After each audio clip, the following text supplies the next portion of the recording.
দেখি দেখি ভাইপো টিকিটটা। ও হ্যাঁ হ্যাঁ, এই যো, এই নাও।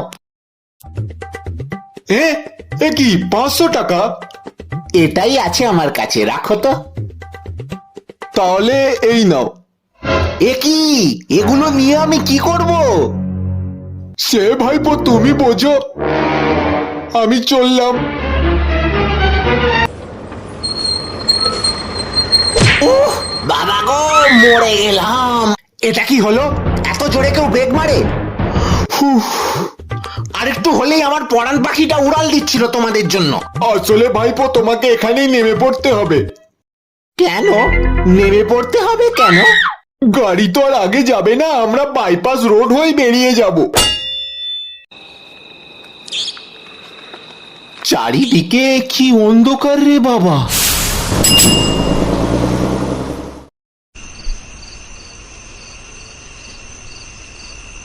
ইস, ব্যাটারা আমাকে ফাঁসিয়ে দিয়ে চলে গেল। এবার এই অন্ধকার রাস্তা দিয়ে আমাকে হেঁটে যেতে হবে। 1 মিনিট। আমার বংশের লোক না কত বীর ছিল। আমার নিজের জ্যাঠা বল্লম দিয়ে শিয়াল মারতো, আর আমি কিনা সেই বংশের লোক হয়ে ভয় পাচ্ছি।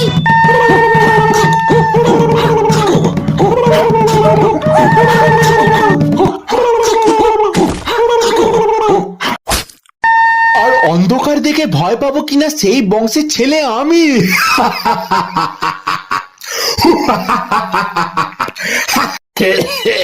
একটু বাড়াবাড়ি হয়ে গেছিল, চলো যাওয়া যাক। এদিকে রাস্তাঘাট কত নির্জন, হাঁটতে বেশ ভালোই লাগছে রাত্রির বেলা। কি সুন্দর হাওয়া দিচ্ছে। কি ছমছম বাজে রে পায়েলিয়া, নুপুরের আওয়াজ হয় কোথা থেকে?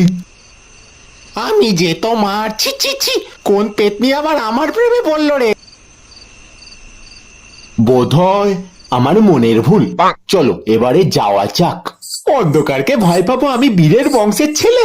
হ্যাঁ, আমি ভয়ই পাই না কাউকে। কে কে ওখানে? এমনিতে এমনিতে আমি কাউকে ভয় পাই না, কিন্তু এখান দিয়ে যাওয়ার সময় কেন জানি না গাটা ছমছম করছে। ভালোই ভালোই তাড়াতাড়ি বাড়ি পৌঁছে গেলেই হয়।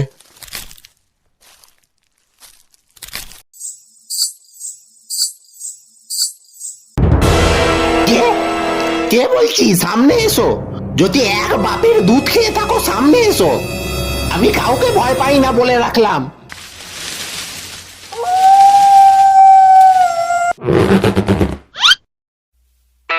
ওতে বুঝি কার মোট খাও।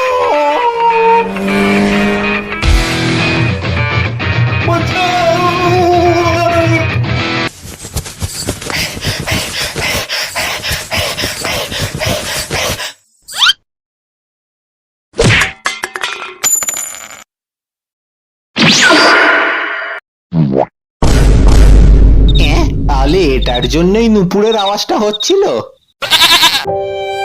তবে এই খুচরোগুলো নাও। এ কি, এত খুচরো নিয়ে আমি কি